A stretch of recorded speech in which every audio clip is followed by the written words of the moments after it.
ఇరాన్తో యుద్ధం ముగిసినప్పటికీ అమెరికా రక్షణ శాఖకి ఇప్పుడు సరికొత్త సెగ తగులుతోంది.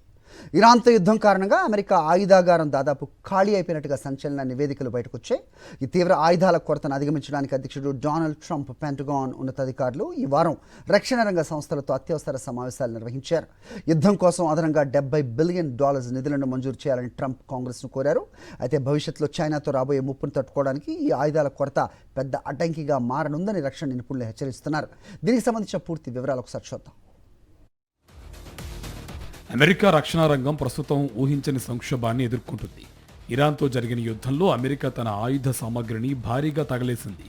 చైనాతో యుద్ధం కోసం దాచిపెట్టుకున్న దాదాపు 1100 లాంగ్ రేంజ్ స్టెల్త్ క్రూయిజ్ క్షిపణులను ఏడాదికి కొనుగోలు చేసిన దానికంటే 10 రెట్లు ఎక్కువగా, అంటే 1000కి పైగా టోమాహాక్ క్షిపణులను అమెరికా సైన్యం యుద్ధంలో వాడేసింది.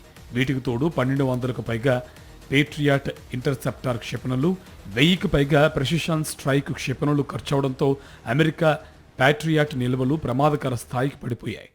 ఈ కొరతను తీర్చేందుకు రక్షణ సంస్థలు ఉత్పత్తిని వేగవంతం చేయాలని వైట్ హౌస్ సమావేశంలో డొనాల్డ్ ట్రంప్ కోరారు. అయితే ఉత్పత్తిని పెంచడానికి తమకు మరిన్ని నిధులు కావాలని లాక్హీడ్ మార్టిన్, రేథియాన్ వంటి దిగ్గజ సంస్థలు స్పష్టం చేశాయి. రక్షణ మంత్రి పీట్ హెగ్సెత్ ఆయుధాల తయారీ వేగంగానే జరుగుతుందని చెబుతున్నప్పటికీ వాస్తవ పరిస్థితి భిన్నంగా ఉంది. రేథియాన్ సంస్థ టోమాహాక్ క్షిపణుల ఉత్పత్తిని ఏడాదికి 90 నుంచి 1000కి పెంచుతామని ప్రకటించినప్పటికీ 3D ప్రింటింగ్ భాగాల తయారీ మరియు తనిఖీల ప్రక్రియ పూర్తి కావడానికి ఇంకా ఏళ్ల సమయం పట్టేలా ఉంది. ఆయుధాల కొరతను అధిగమించేందుకు లాక్హీడ్ మార్టిన్ సంస్థ చివరకు జనరల్ మోటార్స్ డిఫెన్స్తో చేతులు కలిపి కార్ల మాస్ ప్రొడక్షన్ టెక్నాలజీని వాడుకోవడానికి సిద్ధమవుతుంది. మరోవైపు యుద్ధ నిధుల కోసం ట్రంప్ కోరిన $70 బిలియన్ ప్రతిపాదనకు కాంగ్రెస్లో గట్టి నిరోధం ఎదురవుతుంది. దేశంలో ఆరోగ్యం, గృహ వసతి, పిల్లల సంరక్షణకు నిధులు లేవంటున్న ప్రెసిడెంట్ ప్రజలకు ఇష్టం లేని యుద్ధాల కోసం పన్నుల డబ్బును అడ్డుగోలుగా ఖర్చు చేస్తున్నారంటూ డెమోక్రాట్ సెనేటర్ ప్యాట్రీ ముర్రే తీవ్రంగా మండిపడ్డారు.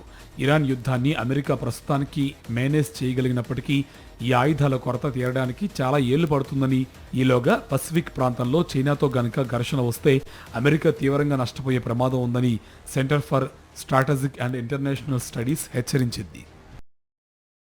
మరిన్ని అప్డేట్స్ కోసం ఛానల్ ను సబ్స్క్రైబ్ చేయండి. నోటిఫికేషన్స్ కోసం బెల్ ఐకాన్ పై క్లిక్ చేయండి.